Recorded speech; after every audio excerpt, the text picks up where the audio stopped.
इस समय भजन नहीं होता है, ये कभी कभी होता है।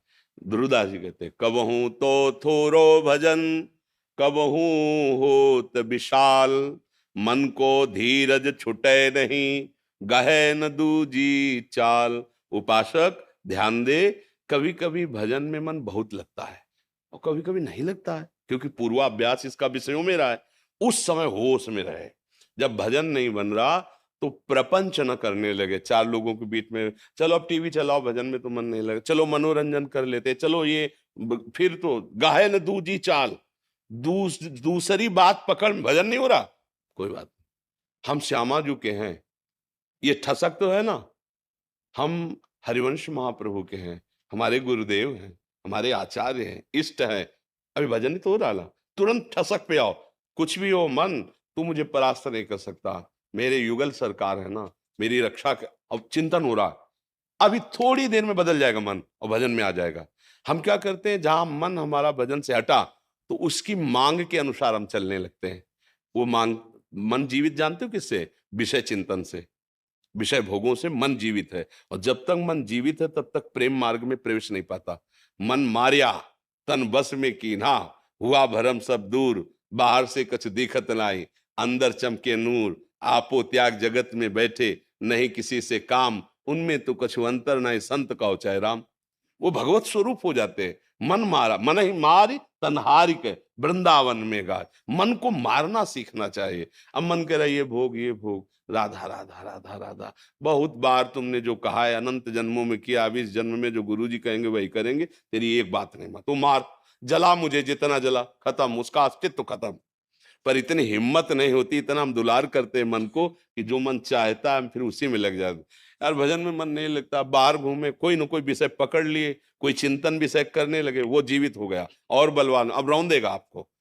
गाहल दूजी चाल, दूसरी बात नहीं होने, नहीं मन लग रहा, सो जाओ चुपचाप, जब जगोगे फिर भजन होने लगेगा। या फिर किसी भगवत प्रेमी महात्मा के सानिध्य में पहुंच जाओ, या कोई ग्रंथ खोल लो, आजकल यंत्र चले हैं, सत्संग सुनने लगो, थोड़ी देर में बदल जाएगा। क्योंकि रजोगुण तमोगुण का प्रभाव आया है, इसलिए भजन में रुचि नहीं हो रही। जहां थोड़ा सात्विक सेवन हुआ, वृद्धि वृत्ति बदल जाएगी, भगवत चिंतन बनने लगे। उसमें घबराने की जरूरत नहीं है, धैर्य पूर्वक चलिए, और जब उसे स्वाद मिल जाएगा प्रिया प्रीतम का, तो ये शिकायत खत्म हो जाएगी, फिर भजन करना नहीं पड़ता। जैसे हम विषय चिंतन स्वाभाविक होता है, क्योंकि विषयों का स्वाद मन को मिल गया है। ऐसे जिस दिन, तभी गोस्वामी जी ने मांगा है, काम ही नारी प्यारी जिम, लोभी जिम प्रिय दाम। स्वाद मिल गया जिस दिन इसे, नाम का, रूप का, लीला का, धाम का, फिर ये हटाए नहीं हटेगा। जैसे आज हम विषयों से हटाना चाहते तो नहीं हट रहा, ऐसे कल भजन से भी हटाना चाहो तो हटा नहीं सकते। एक बार इसे पकड़ा दो, धीरे धीरे सत्संग के द्वारा गुरु चरण आश्रित होकर नाम जप करते हुए, वाणी गायन गाते हुए हम इसको, मन को पकड़ा दें, इसे अभ्यास कहते हैं।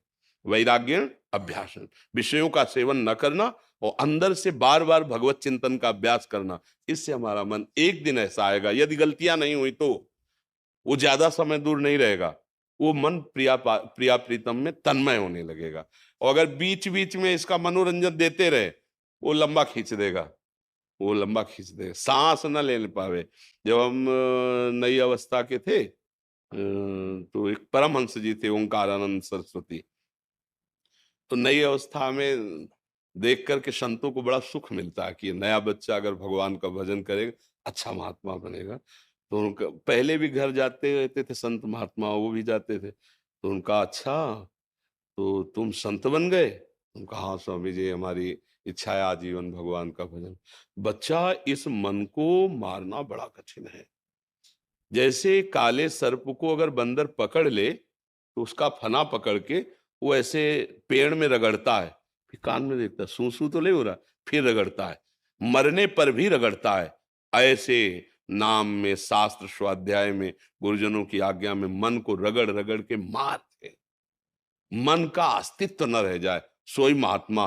और अगर मन बचा रहा तो कभी न कभी वो गिरा देगा, दुश्मन है। तो इस मन को अमना कर देना, मन में कोई चाह भोगों की ना रह जाना, यही मन की स्थिति है, अमना स्थिति। अगर मन में चाह भोगों की है तो सतर्क रहना चाहिए, ये जहरीला सांप है, डस लेगा। और इसका जहर अभी तक नहीं उतरा जब से सृष्टि रची गई, वही काम वेदना, वही क्रोध, वही लोभ, वही मोह, वही मद। आज अवसर मिला है, गुरु बहुत बड़े विष उतारने वाले मिल गए, और नाम मंत्र जो मिला है ना, वो विष का नाश करेगा। अब हम चूक नहीं करेंगे, अब इस मन रूपी दुश्मन को मारेंगे, सर्प को मारेंगे। बस इसकी मार यही कि इसकी मांगी हुई अधर्ममयी क्रियाएं ना की जाए। अभी कोई बिरला परमार्थी ही कर सकता है। विषयी पुरुष तो कहे, भाई आज होटल में चलते खाते हैं, वो तो मन को दुलार करने में परेशान है। लेकिन साधु क्या करता है? मन को मारता है। जो मन को मारता है वही महात्मा कहा जाता है। एक दिन वही भगवत प्रेम को प्राप्त होता है।